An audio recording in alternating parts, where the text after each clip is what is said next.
La verdadera adoración involucra todos los aspectos del ser humano. Como les decía, no es solamente el cantarle, no solamente el expresarlo con cánticos bonitos, palabras bonitas, con música bonita. Lleva y llega mucho más allá. Así que nosotros vamos a ver lo que dice el pasaje y estemos leyéndolo en Romanos 12, capítulo 12, versículos 1 y 2.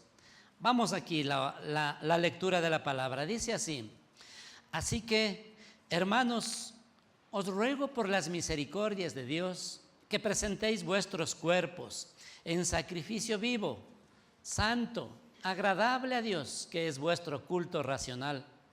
No os conforméis a este siglo, sino transformaos por medio de la renovación de vuestro entendimiento, para que comprobéis cuál sea la buena voluntad de Dios, agradable y perfecta.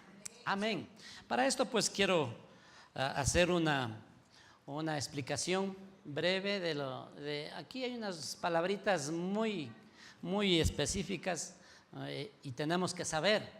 Vamos a la etimología de estas palabras que utiliza aquí Pablo para hablar de la adoración, del culto racional a nuestro Dios.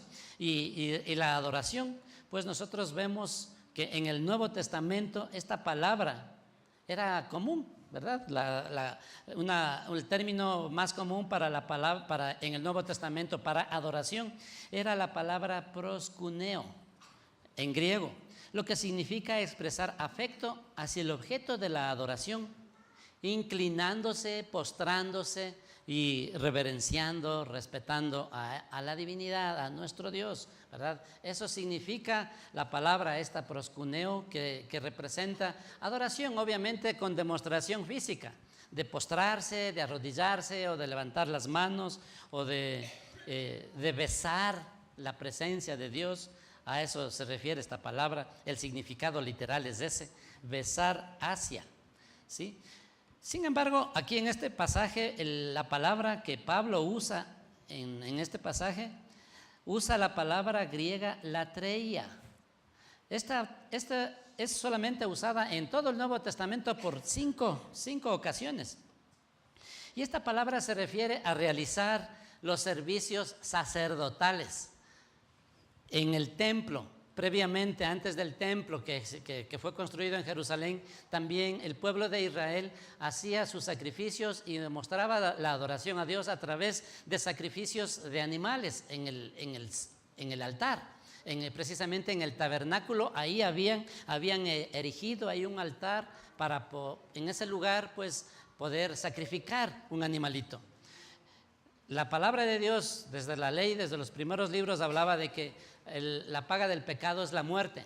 Y la única forma de evitar esa muerte era a través de la muerte expiatoria. Es decir, eran traídos, se demandaba que traigan un animalito, un corderito, un becerro, en reemplazo de la persona que debía pagar, ¿verdad? Así que el sacrificio se lo presentaba en el tabernáculo y luego en el templo.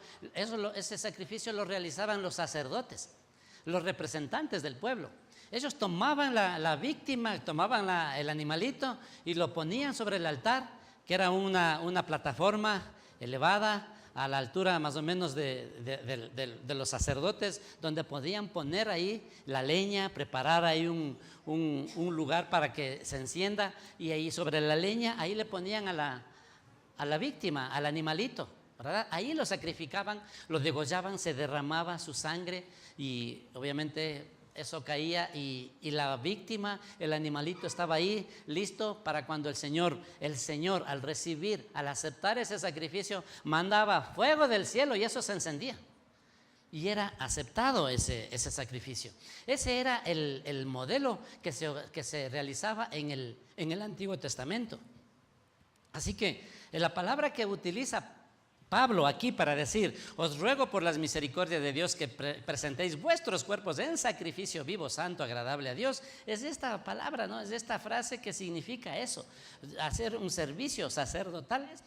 Obviamente Pablo no está sugiriendo que Dios requería que los adoradores o la persona que se acerca a su presencia tenga que sacrificarse ahí en el altar y derramar su sangre, degollarse ahí, sino que está tomando la figura que el sacerdote realizaba para que cada persona, ustedes y yo, tanto en ese tiempo en la iglesia de Roma como hoy en nuestro tiempo, nos presentemos de una manera así, ¿no es cierto? Esto es una metáfora que Pablo utiliza para darnos esa instrucción que cada creyente debe presentarse como ese sacrificio. Es decir, usted es el sacerdote, usted con sus vestiduras especiales se acerca hasta el altar y usted mismo se pone en el altar como sacrificio. Eso está diciendo Pablo, que presentemos nuestros cuerpos como sacrificio vivo, santo y agradable a Dios. Obviamente esto involucra, ¿no es cierto?, muchas cosas que ya vamos a ir desmenuzando este pasaje que nos da y vemos, ¿no es cierto?, cómo es así como si, imagínense, ¿no?, una persona que se acerca sola a sí mismo y se pone a sí mismo al altar y a sí mismo se degolla y se presenta. Dios no nos está pidiendo ahora sacrificios humanos. La palabra de Dios en el libro de Hebreos nos habla que Jesucristo se presentó ahí, ¿verdad?, en la cruz del Calvario, y fue el último sacrificio que se hizo. No habrá más sacrificios. El sacrificio de Jesús fue único, de una sola vez y para siempre. Desde ahí ya no se realizan sacrificios en el templo. Ahora el único sacrificio que quita el pecado nuestro fue el sacrificio de Jesucristo, que lo realizó completamente en la cruz del Calvario. Por eso ya no acepta sacrificios humanos ni de animales y ya no se realizan más esos sacrificios. Pero Pablo nos habla de esto, ¿verdad? Obviamente, metafóricamente aquí dice que nos presentemos nosotros mismos, que nosotros mismos nos pongamos. Y esto involucra que si nos ponemos nosotros mismos, pues obviamente nuestras vidas tienen que ser presentadas a Dios como un acto de adoración, pero una adoración integral. Cuando nos ponemos nosotros mismos en ese altar, va todo nuestro ser involucrado, espíritu, alma y cuerpo. Y de eso se trata. Esto es lo que está hablando. Dice que cuando nos presentemos a Dios como sacrificio vivo, pues nos presentemos completamente, integralmente, no por partes. No solo con mis deseos, no solo con mis buenas intenciones, o no solo con mi cuerpo, sino que esté involucrado todo mi ser, el espíritu, el alma y el cuerpo. Entonces, esto es lo que queremos nosotros poder desmenuzar un poquito más. Y el versículo 2, mire, él usa esta metáfora poderosa y en el versículo 2 nos dice y aclara, ¿no es cierto?, lo que quiere decir al dar las instrucciones. Dice, os ruego, hermanos, dice, que por las misericordias de Dios, que presentéis vuestros cuerpos en sacrificio santo, agradable a Dios, que es vuestro culto racional. ¿Y cómo lo vamos a hacer? Es el versículo 2. ¿Cómo lo realizamos? ¿Cómo nosotros nos presentamos como ofrenda, como sacrificio vivo delante del Señor? La respuesta o el cómo está en el versículo 2 y dice así: no os conforméis a este siglo, sino transformaos por medio de la renovación de vuestro entendimiento, para que comprobéis cuál sea la buena voluntad de Dios, agradable y perfecta. Aquí veo yo dos aspectos: una orden o una petición, digamos una orden o una recomendación negativa y una positiva. La negativa es la primera, que dice: no os conforméis a este siglo.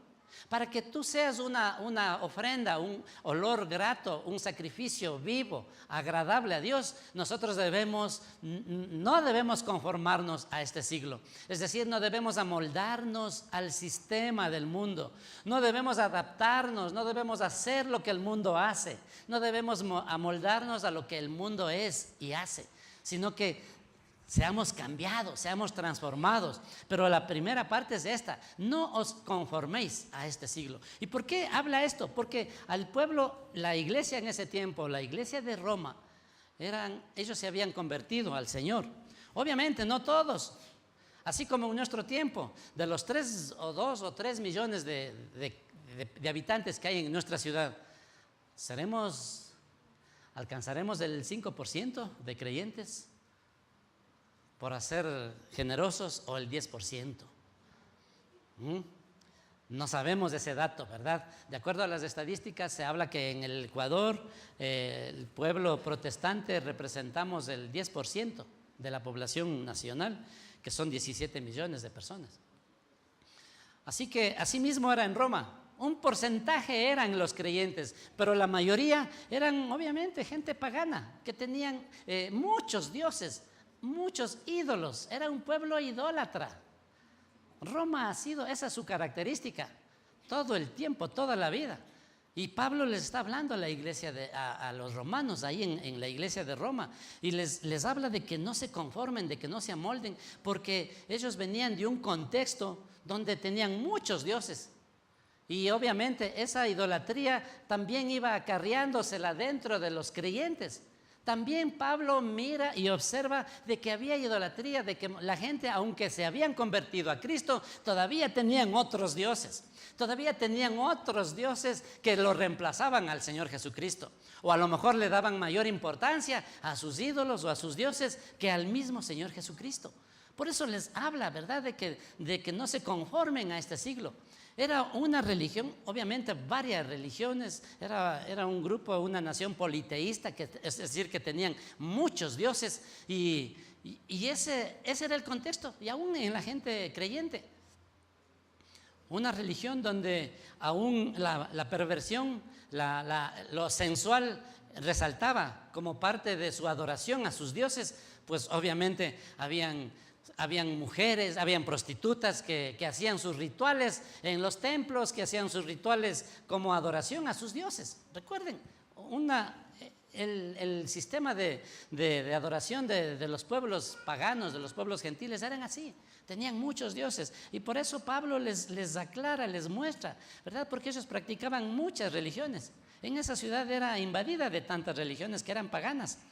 Y como les digo, muchas eran sensuales porque desarrollaban mucho, ¿no es cierto?, el tema sexual y la perversión que había en ellos.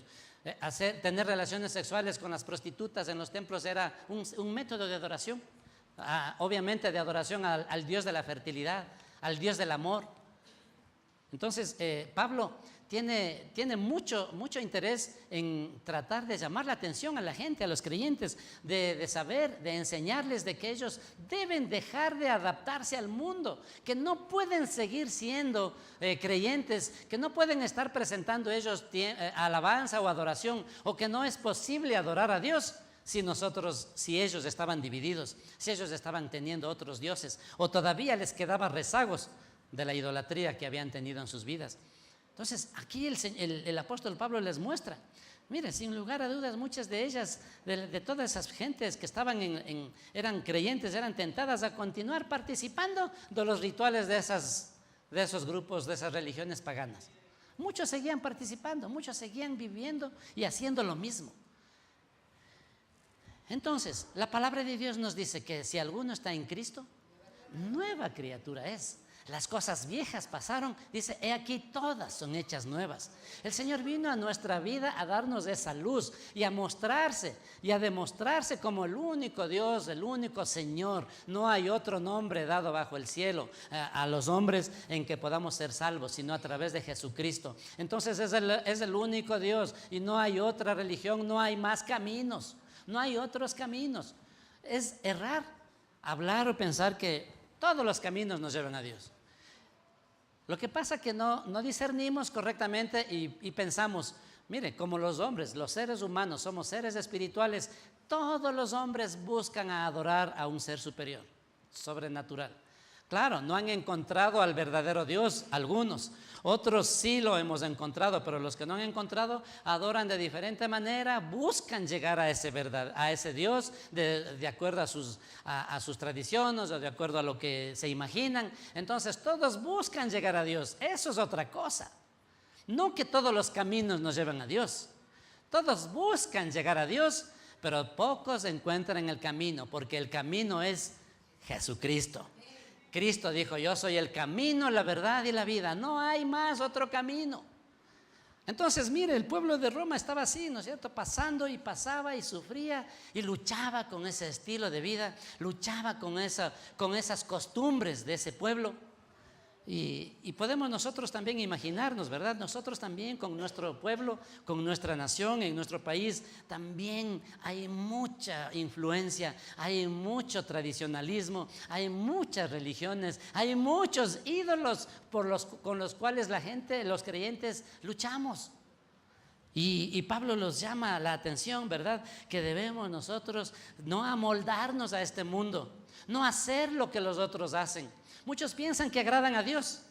Muchos piensan que están buscando a Dios, haciendo lo correcto delante de Dios, pero están haciendo lo que la religión o el grupo religioso o la tradición o los grupos o las diferentes religiones paganas, pues lo enseñan y pensamos y creemos que estamos buscando y llegando a Dios. Pero Pablo nos llama la atención, definitivamente. Pero adorar a Dios de acuerdo a Pablo no es simplemente, ¿no es cierto?, un asunto de decir una oración y cantar algunos cantos de amor a Jesús. Adorar a Dios significa abandonar el estilo de vida de pecado que teníamos en la vida pasada. Eso es lo que está diciendo. Adorar a Dios es abandonar el estilo de vida pasada que teníamos. No hay otra forma de adorar a Dios. Cualquier cosa que estemos nosotros presentando, aunque estemos cantando, adorando, aunque cerremos nuestros ojos y nosotros todavía tenemos nuestra vida arraigada en el pasado, nosotros no estamos presentando una adoración verdadera y genuina a Dios. Por eso Jesús le dijo a la samaritana, ¿verdad? En Juan 4 le decía, y la hora viene en que los verdaderos adoradores adorarán al Padre en espíritu y en verdad. No era solamente una imagen, algo que para que vea la gente, algo así notorio, ¿verdad? Y delante de todos, pero una vez que salen de la presencia de Dios o están en otro lugar, se convertía en otra persona. Eso no es posible, eso no es consistente con la vida cristiana. Aquí Pablo nos está llamando a que seamos genuinos, verdaderos creyentes, y no solamente creyentes ocasionales, ¿verdad? Cuando estamos en la iglesia solamente. Es lindo, yo me gocé, tuvimos un lindo tiempo hermoso de alabanza, de adoración, donde cuando nos metemos con todo nuestro ser, Dios empieza a obrar, Dios empieza a tocar nuestras vidas, Dios empieza a tocar nuestra alma, nuestro espíritu, nuestras fibras más íntimas, nuestro cuerpo. Produce sanidad, produce liberación, produce paz, produce gozo, el Espíritu de Dios produce en nosotros el fruto del Espíritu Santo. Entonces, mire, es importante, ¿no es cierto?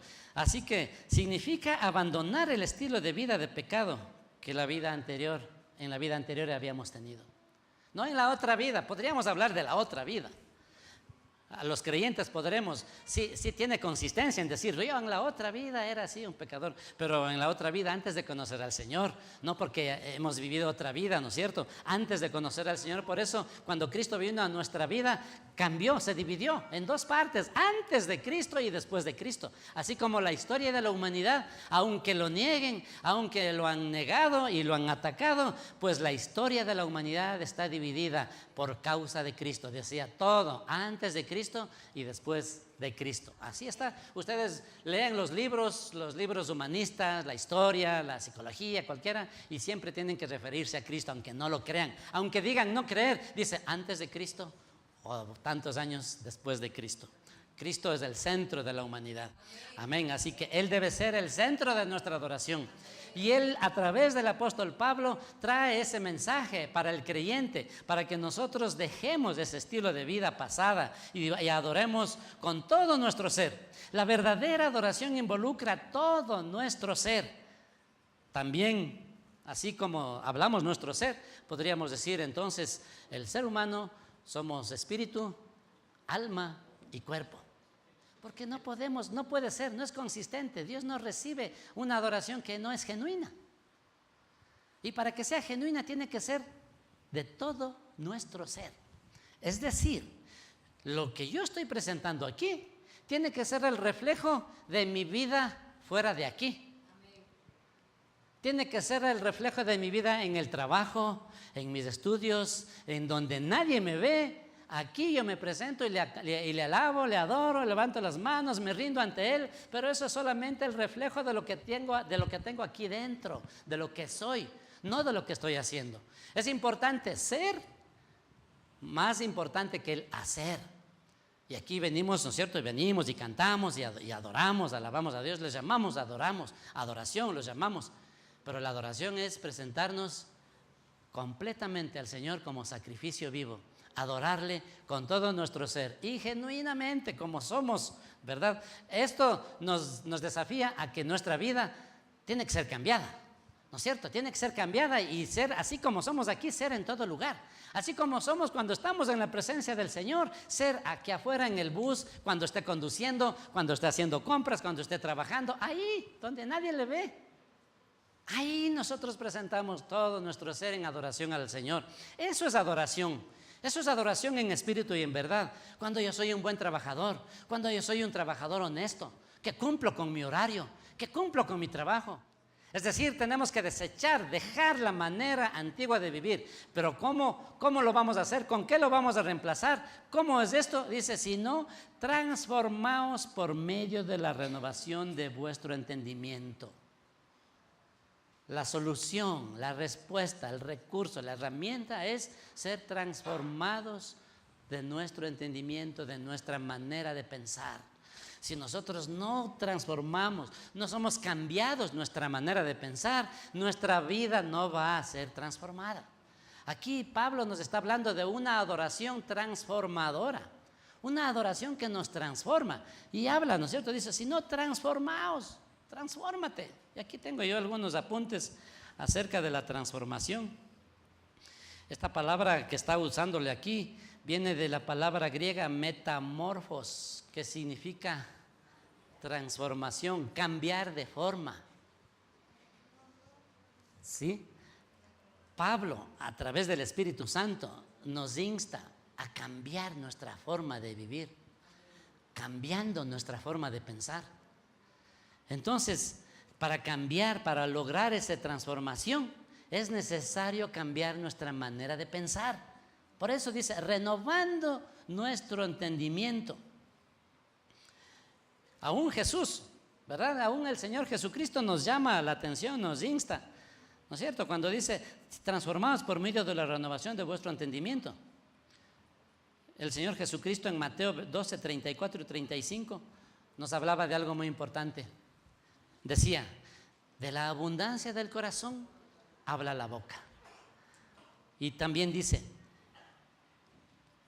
del corazón del hombre, el hombre bueno, dice, de su buen tesoro del corazón saca buenas cosas. Y el hombre malo del mal tesoro saca malas cosas.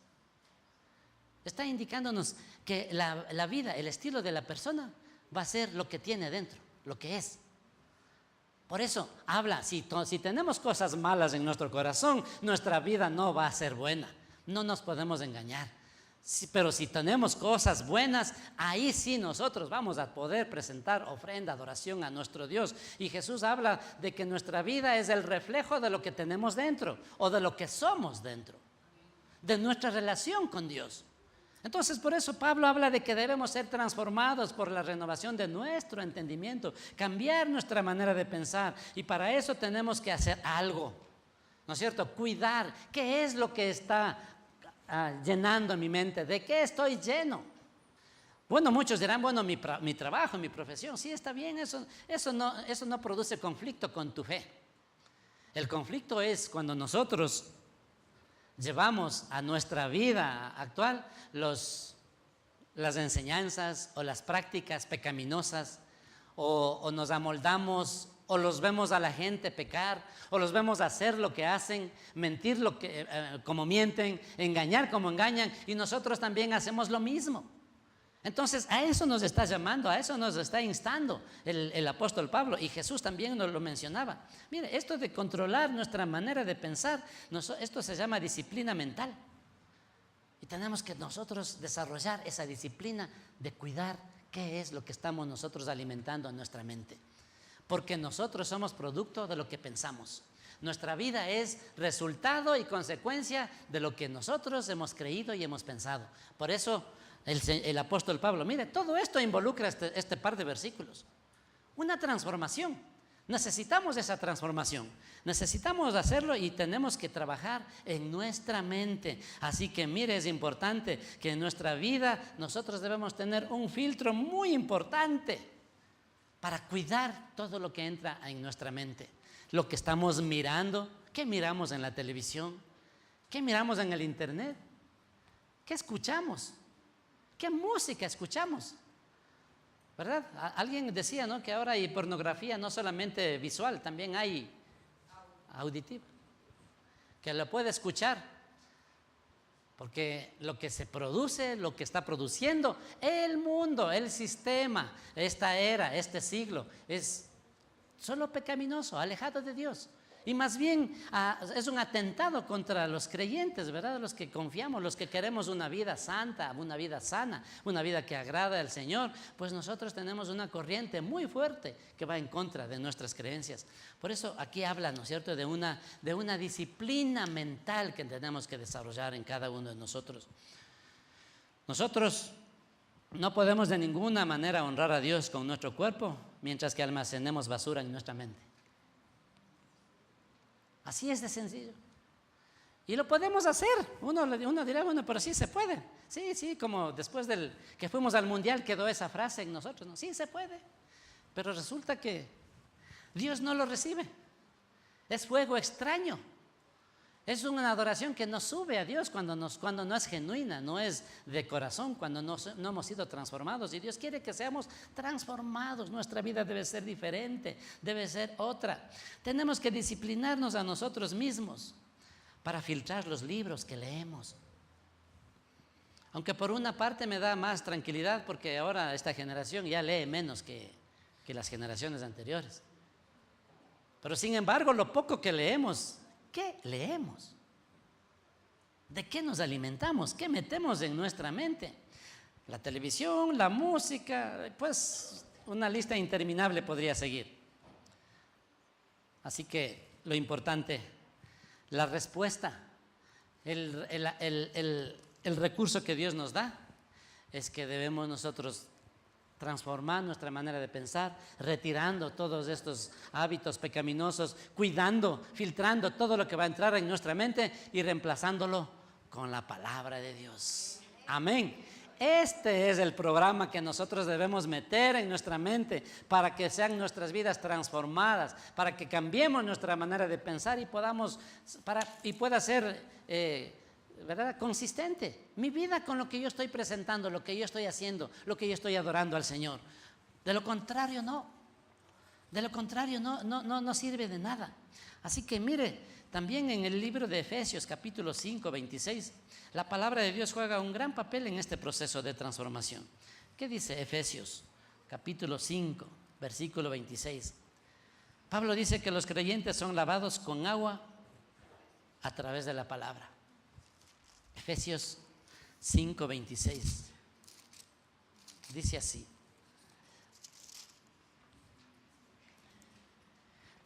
dice que como Cristo amó a la iglesia y se entregó a sí mismo por ella, para santificarla, habiéndola purificado en el lavamiento del agua por la palabra. La palabra te limpia. La palabra nos lava, la palabra nos va quitando todos esos hábitos pecaminosos, todo ese programa viciado, ese programa puro virus, ¿verdad? Es como una computadora, nuestra mente llena de virus, y si está llena de virus, lleno de basura, pues el resultado también va a ser pura basura. Si no, pues pregúntele a cualquier experto en computación, ¿verdad? Cuando su computadora se contamina, entra un virus, empieza a sacar basura por todo lado. Así mismo es. Y obviamente la computadora fue diseñada y construida e inventada de acuerdo al estudio, haciendo una analogía de lo que es el funcionamiento de la mente humana. Entonces, mire, así es por eso que nos enseña que debemos ser, obviamente, cambiar, ¿no es cierto? Ir cambiando el programa, ir sacando, desechando y comenzar a llenar con la palabra de Dios. Dele el espacio a la palabra de Dios. Valore, procure tener un tiempo diario para poder alimentarse de la palabra de Dios.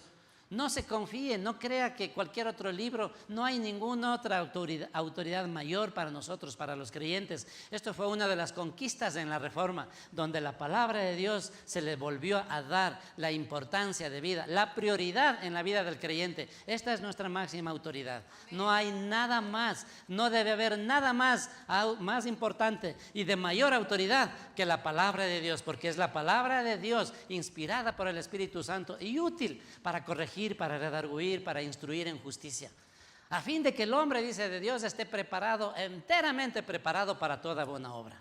Eso es la palabra de Dios. Así que nosotros les vamos dando, ¿verdad?, las recetas, le vamos dando inclusive ya lo que necesita usted hacer, ¿verdad? ¿Qué es lo que necesitamos hacer? Primero, no amoldarnos, dejar el sistema. No podemos estar igual que el mundo. Dejar de amoldarnos, no adaptarnos al mundo. Nosotros estamos en el mundo, Jesús lo dijo, estamos en el mundo, pero no somos del mundo. Es decir, no hacemos lo que el mundo hace. Una cosa es estar, ¿no es cierto? Y otra es ser. Ser me da una connotación de identidad, que yo soy así. Pero el ser del mundo, pues quiere decir de que yo hago las cosas del mundo, pero el Señor nos llamó a no ser del mundo. Pablo lo corrobora, dice, no os amoldéis a este mundo, no te adaptes, no te amoldes a este mundo. Así que es importante entender que nuestra adoración debe ser integral, involucrar todo nuestro ser. ¿Sí? La tendencia del mundo occidental es nuestra manera de pensar, que lo hacemos nosotros compartimientos en nuestra mente, ¿sí? Y de pronto somos una manera de ser, nosotros tenemos organizado nuestra vida de tal manera que dice, bueno, muy bien, en la iglesia yo tengo ahí mi compartimiento y actúo como una persona de la iglesia, pero salgo, llego a mi trabajo, tengo otro compartimento y actúo como la persona del trabajo, y así, ¿verdad? En la calle, en el hogar, en el lugar donde nadie me ve, en los negocios, somos diferentes formas de ser. Pero el pensamiento oriental obviamente es holístico, ¿verdad? Que abarca todo en general, tiene una visión general y eso nos hace ver que nosotros no podemos hacer por compartimentos, sino integralmente. Toda nuestra mente, todo nuestro ser debe estar revestido, dirigido por el poder de Dios, bajo la dirección de Dios, y así poder nosotros, nuestra vida, lo que yo soy aquí, demostrar en cualquier lugar, en mi casa, en mis estudios, en mi trabajo, en la calle, conduciendo, en las compras, en donde nos desarrollamos nuestra vida diaria. Eso es lo que habla la palabra de Dios, eso es lo que quiere, que nosotros trabajemos, que vivamos, aunque estemos en el trabajo, nosotros vamos a seguir siendo creyentes y genuinos y veraces y confiables, y que hablamos la verdad y que somos hijos de Dios. Amén. Entonces, cuando nosotros hemos trabajado en todas nuestras áreas, cuando nuestra vida ha sido transformada por la renovación de nuestro entendimiento, nuestra adoración, hermanos, la adoración llega. Yo les desafío, hermanos, la adoración tiene que empezar a manifestarse en medio de, imagínense, todo el pueblo con ese estilo de vida, alabando y adorando. El poder de Dios se va a derramar y traer sanidad, traer liberación, traer milagros, traer prodigios y veremos cosas grandes en nuestras vidas, porque así es, a eso es lo que Dios nos quiere llevar, a un estilo de vida diferente. Ese es el reino de Dios, no es el reino de aquí del mundo. Mi reino no es de este mundo, decía el Señor. Mi reino no es de este mundo.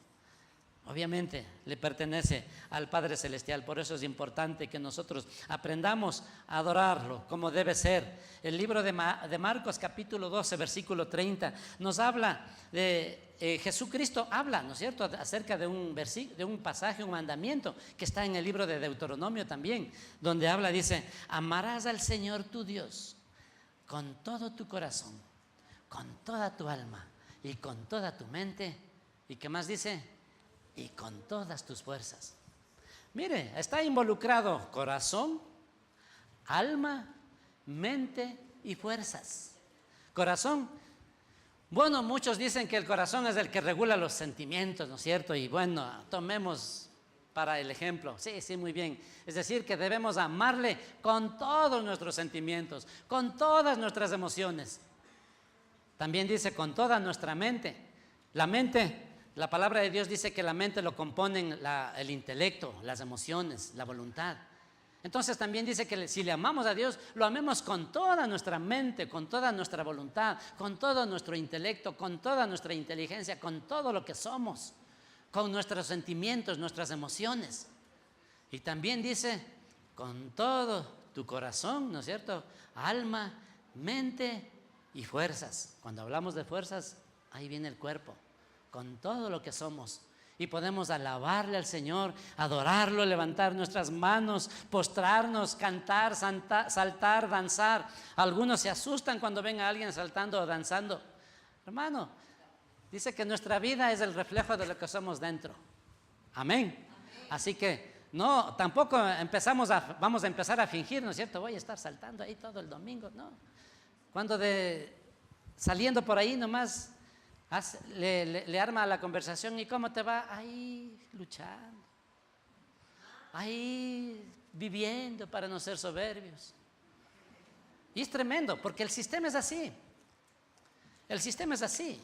Conversábamos con una persona junto con mi esposa hablándole del Señor y algún momento testificando a una persona conocida de hace años que lo vimos a los tiempos y testificándolo del Señor, y le contábamos de un testimonio específico. Y decía, qué suerte. Le decimos, no es suerte, es la mano de Dios, es la obra que Dios hace en sus hijos que le creen. Entonces eso piensan, ¿no? Si te va bien es suerte, si te va mal, ahí está, ¿no es cierto? Así es, igual Dios no hace nada. Pero nosotros tenemos que cambiar nuestra manera de ser y de pensar. Por eso es importante entender que nosotros debemos amar con todo nuestro ser, corazón, alma, mente y fuerzas. Eso es lo que Dios anhela. Dios nos pide, Dios nos manda que amemos. Amar a Dios con toda nuestra fuerza significa amarle a Él con nuestro corazón, voluntad, alma, emociones y mente, intelecto. Todo eso involucrado. Amén. Así que tenemos que trabajar en eso. Tenemos que trabajar, ¿verdad? Ya conocemos la receta. Primero dice, no nos amoldemos a este siglo. No copies lo que los otros hacen. No hagas lo que los otros hacen, lo que el mundo hace. Obviamente, entre cristianos, creyentes aquí, si estamos alabando, adorando, eso sí, cópielo, apréndalo, mira cómo alaba, cómo danza. Pero en el mundo dice, no te amoldes a este siglo, al sistema del mundo. Sino que pues, dice, y no os conforméis a este siglo, sino transformaos por medio de la renovación de vuestro entendimiento. ¿Y qué más dice? ¿Con qué termina este pasaje? Para que comprobéis cuál sea la buena voluntad de Dios, agradable y perfecta. ¿Qué es comprobar? Comprobar es verificar, ¿no es cierto? Testificar, dar testimonio de que esa cosa funciona, dar testimonio de lo que es. Así que cuando nosotros adoremos y logremos nosotros este estilo de vida, nuestra vida transformada, nuestro pensamiento renovado, nuestra vida diferente, y adoremos al Señor, nosotros vamos a comprobar cuál es la voluntad de Dios. Vamos a ver la bendición de Dios, vamos a ver la respuesta de Dios. No va a ser como la gente, qué suerte. No, es la bendición de Dios, la provisión de Dios, la paz de Dios, la sanidad de Dios, cómo se manifiesta en sus adoradores, en sus hijos que le adoran en espíritu y en verdad. Amén. Vamos a ponernos de pie, vamos a hacer una oración. Iglesia Cristiana Dos Hemisferios. Contáctanos al 343-1658 o al 099-8308-192. Encuéntranos en Facebook como Iglesia Cristiana Dos Hemisferios.